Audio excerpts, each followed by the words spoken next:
क्योंकि ਜਿਹੜੇ नौजवान बेटे बेटियां या दोस्त ये मेरी वीडियो देख रहे ने, ये उन्होंने समझ आ जाए कि अल्लाह ताला किसी का हक नहीं रखता। अद्धे घंटे का उतो रस्ता रक्शे का है सी। मैं जाके जिस तरह ही पहले समझ लो कि बैल दी होटल की या गेट को खड़काया, तो अमले का एक बंदा जोड़ा ना उन्हें फौरी तौर पर गेट खोल लिया। मेरे तो अलावा कोई बंदा मैनू नज़र नहीं सी आ रहा कि रोड के उत्ते होवे। मेरी एक आदत है कि मैं स्टाफ के उत्ते ट्रांसपोर्ट का इंतज़ार करने की बजाय मैं पैदल चलना शुरू कर देना वा। बिस्मिल्लाहिर्रहमानिर्रहीम। दोस्तों अस्सलाम वालेकुम। अल्लाह ताला अगे दुआ है कि तुसी सारे दोस्त भैन ते भाई बुजुर्ग सेहत तो तंदुरुस्ती वाली लंबी जिंदगी गुजारो। तुहाडे अगे एक गुजारिश है कि इस वीडियो नू आखिर तक लाजमी देखा जे, क्योंकि वीडियो दे विच जिहड़ी असीं अपनी स्टोरी बयान करने आ उहदे विच एक मैसेज हुंदा है, एक पैगाम हुंदा है और एक समझाने वास्ते गल हुंदी है। क्योंकि असीं किसी नूं तनकीद का निशाना बनाने की बजाय या किसी का नैगेटिव पहलू दिखाने की बजाय असीं अपनियां कोशिश करने कि आप बीतियां तुहानूं सुनाइए। जिंदगी दे विच जिहड़े गुजरे हुए लम्हात ने वो तुहाडे नाल शेयर करिए और उन्हां दे विच जिहड़ा कोई पैगाम है वो तुहाडे तक पैगाम पहुँचाइए। पिछली वीडियो दे विच असीं ये चीज़ तुहानूं दस्सण दी कोशिश कीती कि जिहड़ा बंदा नेकी करदा किसी दे नाल, किसी मुसाफर नाल या भुल्ले लोकां दे नाल जिहड़े दरबराह दीयां ठोकरां खा रहे हुंदे ने, उन्हां नाल तुसीं अगर तावन करदे हो माली तौर ते या उन्हां दे नाल चल के, ते ओहदा अजर अल्लाह ताला तुहानूं देंदा है। जिस तरह की कोई तुसीं नेकी करदे हो उस तरह का अजर तुहानूं अल्लाह दी ज़ात रिटर्न करदी है। साडे इस यूट्यूब चैनल के उत्ते नवें आने वाले दोस्तां अगे गुजारिश है कि साडे चैनल नूं अगर सबसक्राइब नहीं किया तो सबसक्राइब कर लो और घंटी के बटन नूं दबा दिओ ताकि साडी हर नवीं आने वाली वीडियो का नोटिफिकेशन तुहाडे तक पहुँच सके। तो शुरू करने असीं अज दी वीडियो। दोस्तों मैं कराची शहर दे विच सकूनत इख्तियार की सी रिज़क दे तलाश वास्ते, जिहदा मैं जिक्र पिछलियां चंद एक वीडियो दे विच कर चुकिया वां।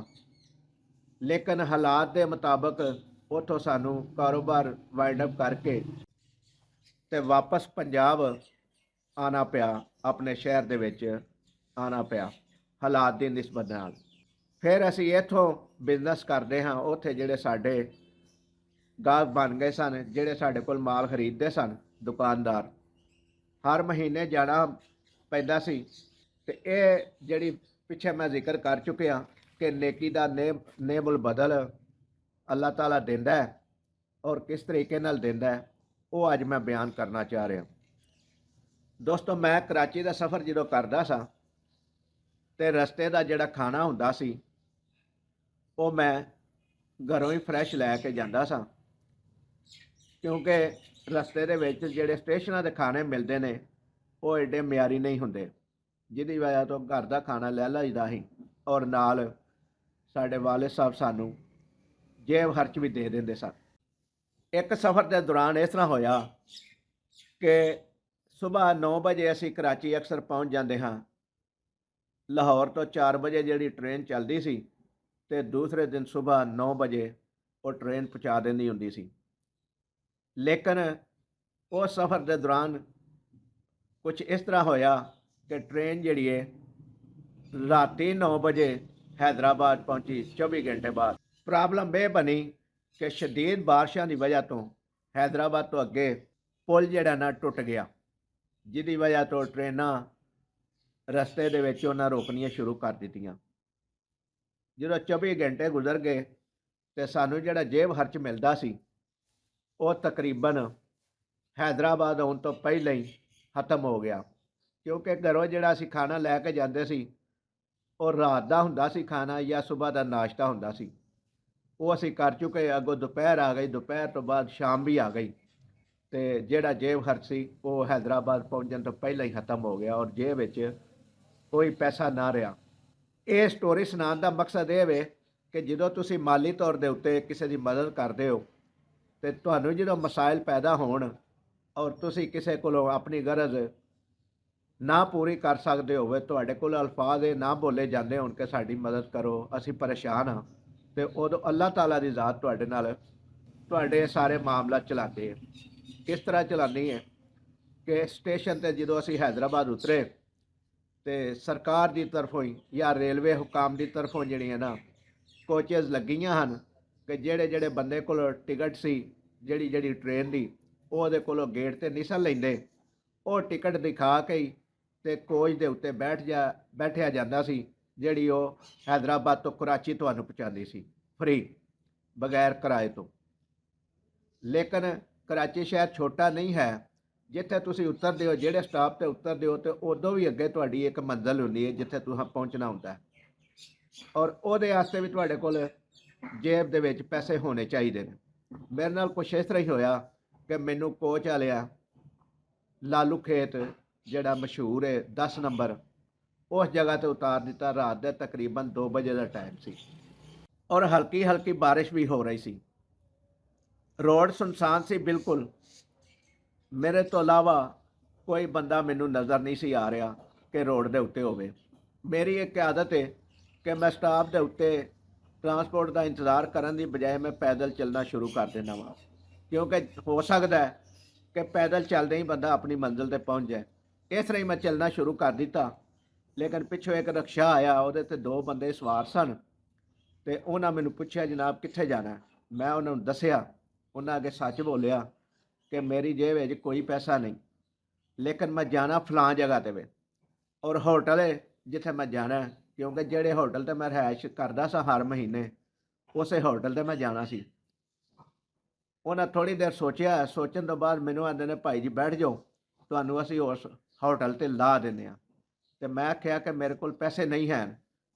ਉਹਨਾਂ ਆਖਿਆ ਉੱਥੋਂ ਹੋਟਲ ਤੋਂ ਤਾਂ ਤੁਹਾਨੂੰ ਮਿਲ ਸਕਦੇ ਨੇ। ਮੈਂ ਜੀ ਮਿਲ ਸਕਦੇ ਨੇ। ਉਹਨਾਂ ਕਿਹਾ ਅਗਰ ਹੋਟਲ ਤੋਂ, ਮੈਂ ਉਹਨਾਂ ਨੂੰ ਕਿਹਾ ਕਿ ਅਗਰ ਹੋਟਲ ਤੋਂ ਨਾ ਮਿਲੇ ਤਾਂ ਫਿਰ ਕੀ ਕਰੋਗੇ। ਉਹਨਾਂ ਆਖਿਆ ਫਿਰ ਵੀ ਕੋਈ ਮਸਲਾ ਨਹੀਂ, ਫਿਰ ਵੀ ਅਸੀਂ ਮੁਸਾਫਰ ਸਮਝ ਕੇ ਤੇ ਤੁਹਾਨੂੰ ਛੱਡ ਦਿਆਂਗੇ ਪੈਸੇ। ਮੈਂ ਦਿਲ 'ਚ ਸੋਚਿਆ ਕਿ ਉਹ ਜਿਹੜੀ ਨੇਕੀ ਕੀਤੀ ਹੋਈ ਹੈ, ਅੱਲਾ ਦੀ ਜ਼ਾਤ ਮੈਨੂੰ ਉਹਦਾ ਨੇਮਲ ਬਦਲ ਦੇਣ ਲੱਗੀ ਹੈ। ਲੇਕਿਨ ਮੈਂ ਦਿਲ ਦੇ ਵਿੱਚੋਂ ਹਾਲਾਤ ਦੇ ਮੁਤਾਬਕ ਡਰਦਾ ਵੀ ਸਾਂ ਕਿ ਸ਼ਾਇਦ ਇਹ ਬੰਦੇ ਗਲਤ ਤੇ ਨਹੀਂ, ਜਿਹੜੇ ਇਹ ਕਹਿ ਰਹੇ ਨੇ ਕਿ ਕੋਈ ਮਸਲਾ ਨਹੀਂ, ਪੈਸੇ ਨਾ ਵੀ ਮਿਲੇ ਤੇ ਅਸੀਂ ਲੇਕਿਨ ਤੁਹਾਨੂੰ ਪਹੁੰਚਾ ਦੇਵਾਂਗੇ। ਹੋਟਲ ਦਾ ਤਰੀਕਾਕਾਰ ਇਹ ਸੀ ਕਿ ਉਹ 12 ਵਜੇ ਤੋਂ ਬਾਅਦ ਗੇਟ ਨਹੀਂ ਸਨ ਖੋਲ੍ਹਦੇ ਹੁੰਦੇ, ਲੇਕਿਨ ਮੈਨੂੰ ਤਕਰੀਬਨ 2:30 ਵੱਜ ਗਏ ਹਨ ਹੋਟਲ ਪਹੁੰਚਦਿਆਂ। ਅੱਧੇ ਘੰਟੇ ਦਾ ਉੱਥੋਂ ਰਸਤਾ ਰਕਸ਼ੇ ਦਾ ਹੈ ਸੀ। ਮੈਂ ਜਾ ਕੇ ਜਿਸ ਤਰ੍ਹਾਂ ਹੀ ਪਹਿਲੀ ਸਮਝ ਲਓ ਕਿ ਬੈਲ ਦਿੱਤੀ ਹੋਟਲ ਦੀ ਜਾਂ ਗੇਟ ਨੂੰ ਖੜਕਾਇਆ, ਤੇ ਅਮਲੇ ਦਾ ਇੱਕ ਬੰਦਾ ਜਿਹੜਾ ਨਾ, ਉਹਨੇ ਫੌਰੀ ਤੌਰ 'ਤੇ ਗੇਟ ਖੋਲ੍ਹ ਲਿਆ, ਔਰ ਮੈਂ ਇਸ ਚੀਜ਼ ਨੂੰ ਵੀ ਮੌਜਦਾ ਹੀ ਸਮਝਿਆ। ਵਰਨਾ ਉੱਥੇ ਰਹਿੰਦਿਆਂ ਦੇਖਿਆ ਕਿ ਲੋਕੀ ਗੇਟ ਭੰਨ ਕੇ ਖੜਕਾ ਕੇ ਟੁਰ ਜਾਂਦੇ ਸਨ, ਲੇਕਿਨ ਕੋਈ ਗੇਟ ਨਹੀਂ ਸੀ ਖੋਲ੍ਹਦਾ। ਲੇਕਿਨ ਉਸ ਦਿਨ ਮੇਰੇ ਵਾਸਤੇ ਉਹ ਗੇਟ ਵੀ ਜਲਦੀ ਖੁੱਲ੍ਹ ਗਿਆ। ਤੇ ਮੈਂ ਫਿਰ ਉਹਨਾਂ ਨੂੰ ਕਿਰਾਇਆ ਪੁੱਛਿਆ, ਉਹਨਾਂ ਮੈਨੂੰ ਕਿਰਾਇਆ ਦੱਸਿਆ ਕਿ ਇੰਨਾ ਕਿਰਾਇਆ। ਮੈਂ ਉਸੇ ਗੇਟ ਖੋਲ੍ਹਣ ਵਾਲੇ ਨੂੰ ਕਿਹਾ ਕਿ ਭਾਈ ਜੀ ਤੁਹਾਡੇ ਕੋਲ ਇੰਨੇ ਪੈਸੇ ਹੈ ਨੇ, ਤੇ ਉਹਨੇ ਫੌਰੀ ਤੌਰ 'ਤੇ ਆਖਿਆ ਜੀ ਮੇਰੇ ਕੋਲ ਹੈ ਨੇ, ਤੇ ਮੈਂ ਇਹਨਾਂ ਨੂੰ ਕਿਰਾਇਆ ਦੇ ਦਿਓ। ਤੇ ਉਹਨਾਂ ਕਿਰਾਇਆ ਦੇ ਦਿੱਤਾ, ਤੇ ਮੈਂ ਆਪਣਾ ਕਮਰਾ ਜਿਹੜਾ ਹੈ ਸੀ, ਜਿਹੜਾ ਮੈਂ ਲੈਂਦਾ ਸੀ, ਫੋਨ ਕਰਕੇ ਮੈਂ ਉਹਨਾਂ ਨੂੰ ਦੱਸਿਆ ਸੀ ਕਿ ਮੈਂ ਆ ਰਿਹਾ ਵਾਂ, ਤੇ ਉਹਨਾਂ ਉਹ ਮੇਰਾ ਕਮਰੇ ਦੀ ਚਾਬੀ ਮੈਨੂੰ ਦਿੱਤੀ, ਤੇ ਮੈਂ ਬਿਸਤਰ ਦੇ ਉੱਤੇ ਆਰਾਮ ਕਰਨ ਵਾਸਤੇ ਚਲਾ ਗਿਆ। ਤੇ ਦੋਸਤੋ ਇਹ ਥੋੜ੍ਹੀ ਜਿਹੀ ਸਟੋਰੀ ਇਸ ਲਈ ਸੁਣਾਈ ਹੈ ਕਿ ਪਿਛਲੀ ਵੀਡੀਓ 'ਚ ਮੈਂ ਜ਼ਿਕਰ ਕੀਤਾ ਸੀ ਕਿ ਮੈਂ ਇੱਕ ਬੰਦੇ ਦੀ ਮਾਲੀ ਤੌਰ 'ਤੇ ਮਦਦ ਕੀਤੀ, ਤੇ ਉਹਨਾਂ ਆਖਿਆ ਕਿ ਤੁਹਾਨੂੰ ਰਿਟਰਨ ਕਿਵੇਂ ਦੇਣਾ। ਤੇ ਮੈਂ ਉਹਨਾਂ ਨੂੰ ਕਿਹਾ ਕਿ ਅਗਰ ਮੇਰੇ ਨਾਲ ਮੁਲਾਕਾਤ ਨਾ ਹੋਈ ਤੇ ਕੁਝ ਮਜਬੂਰ ਹੋਇਆ ਤੇ ਮੇਰੇ ਵਾਲੇ ਪੈਸੇ ਉਹਨੂੰ ਦੇ ਕੇ ਉਹਦੀ ਖਿਦਮਤ ਕਰ ਦਿਆ ਜੇ ਕਿ ਤੁਸੀਂ ਮੇਰੀ ਖਿਦਮਤ ਕਰ ਦਿੱਤੀ, ਜਾਂ ਮੈਨੂੰ ਪੈਸੇ ਮੇਰੇ ਵਾਪਸ ਦੇ ਦਿੱਤੇ। ਇਹ ਇੱਕ ਮੈਸੇਜ ਸੀ ਇਸ ਸਟੋਰੀ ਦੇ ਵਿੱਚ ਤੁਹਾਨੂੰ ਦੱਸਣ ਵਾਸਤੇ, ਕਿਉਂਕਿ ਜਿਹੜੇ ਨੌਜਵਾਨ ਬੇਟੇ ਬੇਟੀਆਂ ਜਾਂ ਦੋਸਤ ਇਹ ਮੇਰੀ ਵੀਡੀਓ ਦੇਖ ਰਹੇ ਨੇ, ਕਿ ਉਹਨਾਂ ਨੂੰ ਸਮਝ ਆ ਜਾਏ ਕਿ ਅੱਲਾਹ ਤਾਲਾ ਕਿਸੇ ਦਾ ਹੱਕ ਨਹੀਂ ਰੱਖਦਾ। ਪੈਗਾਮ ਦੇਣ ਦਾ ਮਕਸਦ ਇਹ ਸੀ ਕਿ ਅੱਲਾਹ ਤਾਲਾ ਦੀ ਜ਼ਾਤ ਉੱਤੇ ਇੰਨਾ ਕੁ ਯਕੀਨ ਕਰ ਲਓ ਕਿ ਜਿਹੜਾ ਤੁਹਾਨੂੰ ਦੀਨ ਦੇ ਮੁਤਾਬਕ ਦੱਸਿਆ ਗਿਆ, ਔਰ ਕਦੀ ਵੀ ਪਰੇਸ਼ਾਨ ਨਾ ਹੋਵੋ ਕਿ ਤੁਸੀਂ ਜਿਹੜੀ ਨੇਕੀ ਕਰਦੇ ਹੋ ਉਹਦਾ ਸਿਲਾ ਤੁਹਾਨੂੰ ਨਹੀਂ ਮਿਲੇਗਾ। ਅੱਜ ਲਈ ਇੰਨਾ ਹੀ। ਅਗਲੀ ਵੀਡੀਓ ਵਾਸਤੇ ਇਜਾਜ਼ਤ ਦਿਓ। ਇਸ ਵੀਡੀਓ ਨੂੰ ਲਾਈਕ ਕਰਿਆ ਜੇ, ਸ਼ੇਅਰ ਕਰਿਆ ਜੇ ਤੇ ਚੈਨਲ ਨੂੰ ਸਬਸਕ੍ਰਾਈਬ ਕਰਿਆ ਜੇ। ਅੱਲਾਹ ਤਾਲਾ ਸਾਡਾ ਤੇ ਤੁਹਾਡਾ ਹਾਮੀ ਨਾਸਿਰ ਹੋਵੇ। ਅੱਲਾ ਨਿਗਹਿਬਾਨ।